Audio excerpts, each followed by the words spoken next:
Sampai di rumah, istri saya mengatakan, aduh ada bawa uang pulang. Tak ada, saya bilang. Kenapa? Kita tak ada beras lagi. Tak ada beras kemana ya.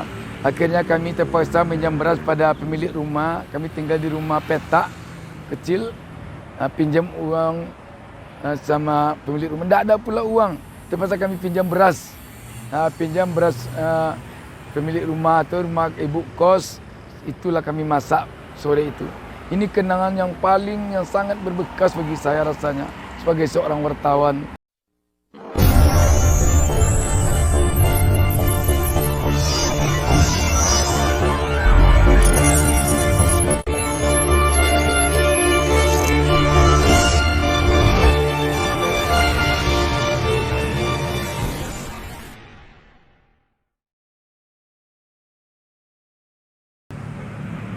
Assalamualaikum warahmatullahi wabarakatuh. Jumpa lagi dengan saya, Busta Minarda. Saya doakan semoga seluruh penonton channel YouTube Busta Minarda selalu berada di dalam lindungan Allah Subhanahu wa taala, Tuhan Yang Maha Esa. Sahabat BN yang berbahagia, pada pertemuan kita kali ini saya ingin mengemukakan sebuah pengalaman saya yang masih berbekas bagi saya sampai saat ini. Ini pengalaman saya ketika menjadi wartawan sebagai reporter waktu masih muda dulu.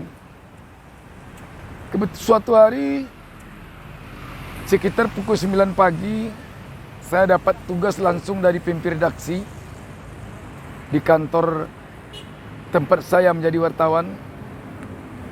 Saya diperintahkan mewawancarai seorang kepala kantor wilayah PLN di wilayah Sumber Riau di Kota Padang.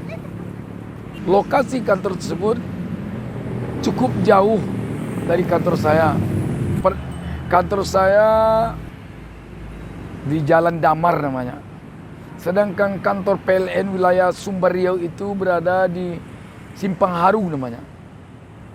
Saya kebetulan hari itu benar-benar tidak ada uang. Saya lihat dompet saya hanya ada uang waktu itu sekitar 100 rupiah. Namun saya harus pergi. Saya berjalan kaki dari kantor saya menuju kantor wilayah Provinsi Sumber Riau. Saya berjalan ke sana, bayangkan sekitar 6 km saya berjalan kaki. Cuma karena saya sudah terbiasa jalan kaki saja, saya cukup cepat berjalan. Sekitar 1 km lagi menjelang sampai di kantor wilayah PLN Sumber Riau, Simpang Haru. Sampai di sana badan saya sudah basah oleh keringat. Ketika badan saya basah oleh keringat, saya berhenti di sebuah SPBU.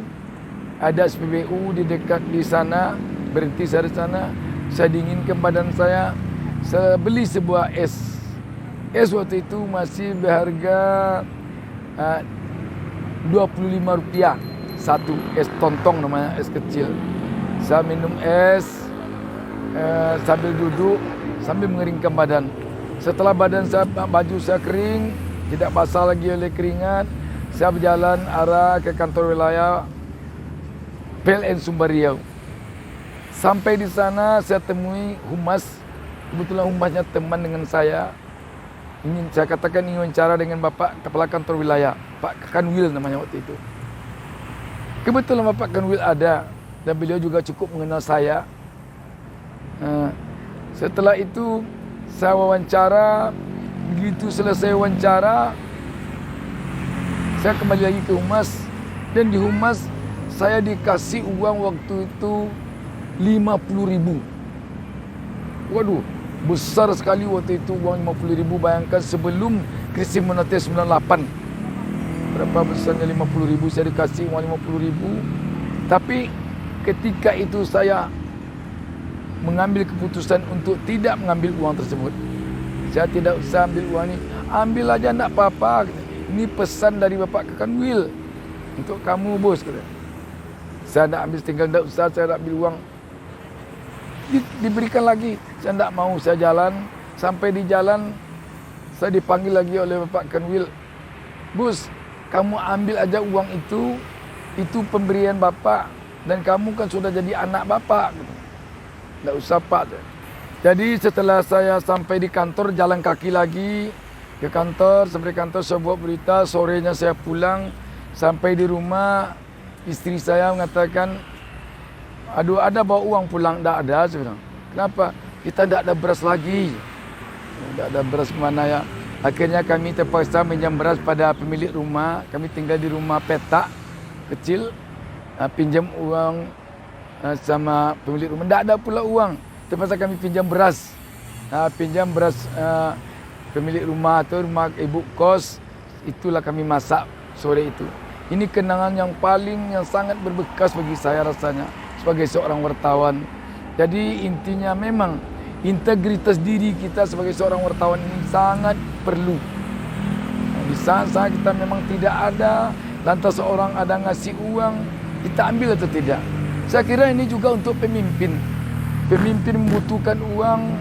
Kalau kita butuh uang 100.000, dikasih uang oleh orang 100.000, mungkin bisa kita, tidak usah.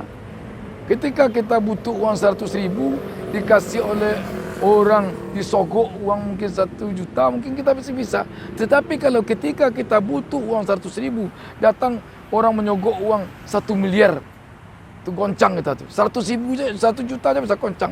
Tetapi di sana letaknya integritas diri. Semoga ini pengalaman yang masih berbekas bagi saya ini ada gunanya bagi kita bersama. Bagaimana kita benar-benar di dalam keadaan susah tetapi masih bisa bertahan untuk tidak memakan uang yang kita rasakan kurang pas untuk kita. Sebab kalau saya ambil uang itu waktu itu, saya takut berita saya akan berubah. Walaupun saya kenal dekat dengan orang itu. Dan saya takut juga kalau dibiasakan satu kali begitu, kita akan begitu terus. Itu yang saya takutkan. Demikian, wassalamualaikum warahmatullahi wabarakatuh.